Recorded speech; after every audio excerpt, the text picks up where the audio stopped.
Break के बाद आपका एक बार फिर स्वागत है हमारे इस खास कार्यक्रम दिल की बात में। और आज हम दिल की बात कर रहे हैं बीजेपी के वरिष्ठ नेता विजय कुमार मल्होत्रा जी के साथ।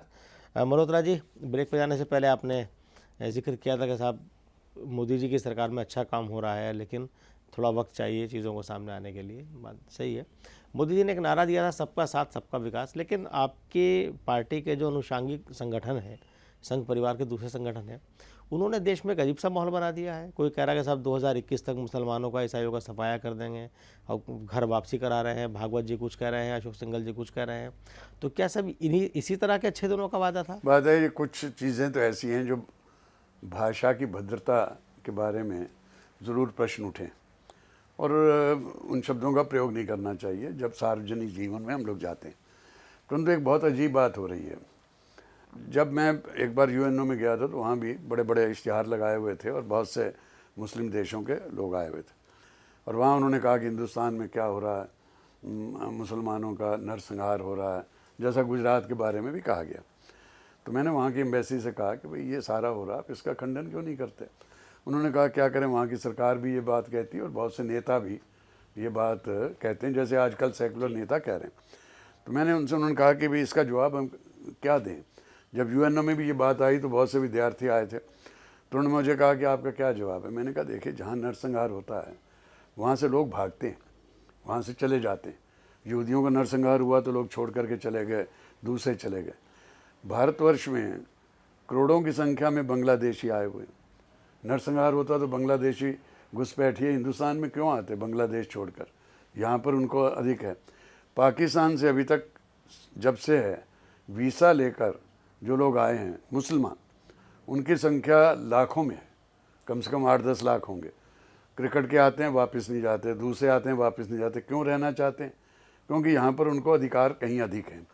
और इसलिए मुसलमानों की पॉपुलेशन, जब ये कहा जाता है तो नरसंहार हो तो कम होनी चाहिए। जब पार्टीशन हुआ तो हिंदुस्तान में 7 या 8% मुस्लिम से, आज 14% हो चुके हैं और जब नया आएगा तो आप देखेंगे कि 15-16% हो जाएंगे।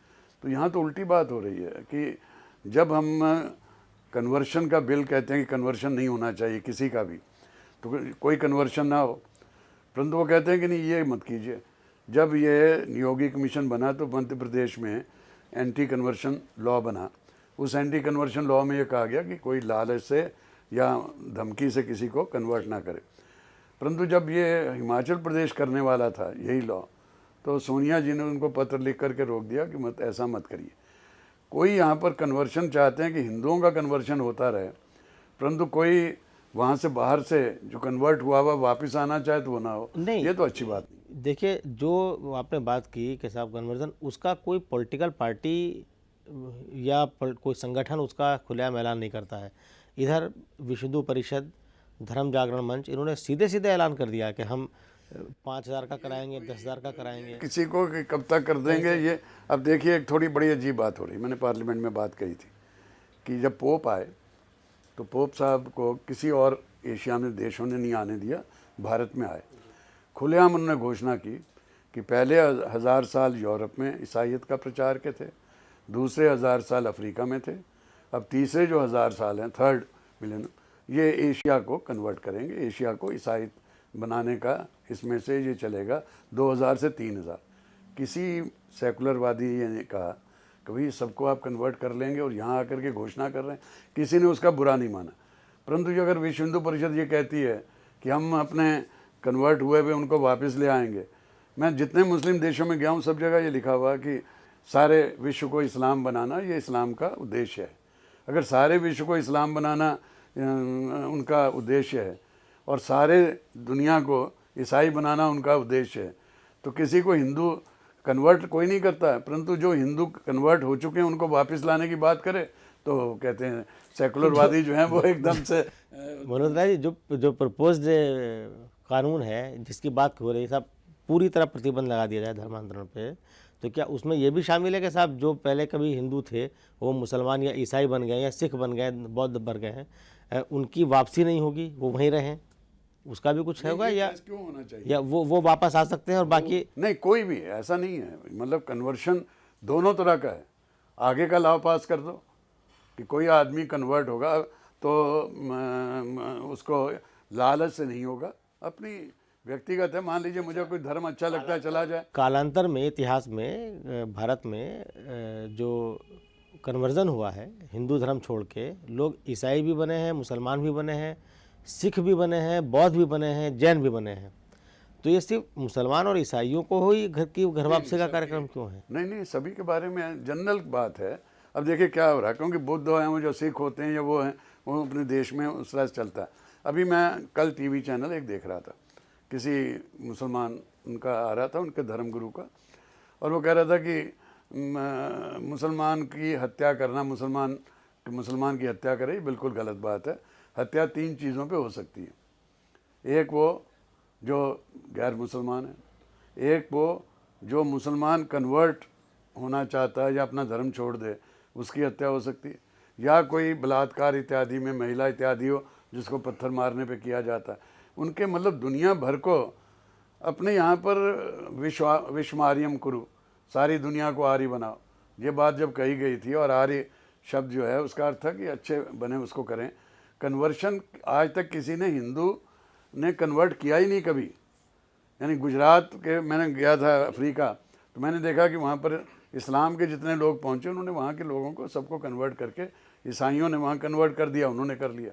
हिंदुओं ने तो जाके वहाँ कन्वर्ट नहीं किया, बहुत गए थे। तो कन्वर्शन हमारे यहाँ है भी नहीं, परंतु अपने ही भाई अगर कन्वर्ट हो गया और वापस आना चाहे तो उसमें कोई गलत तो आज़ादी है, कोई आज़ादी है।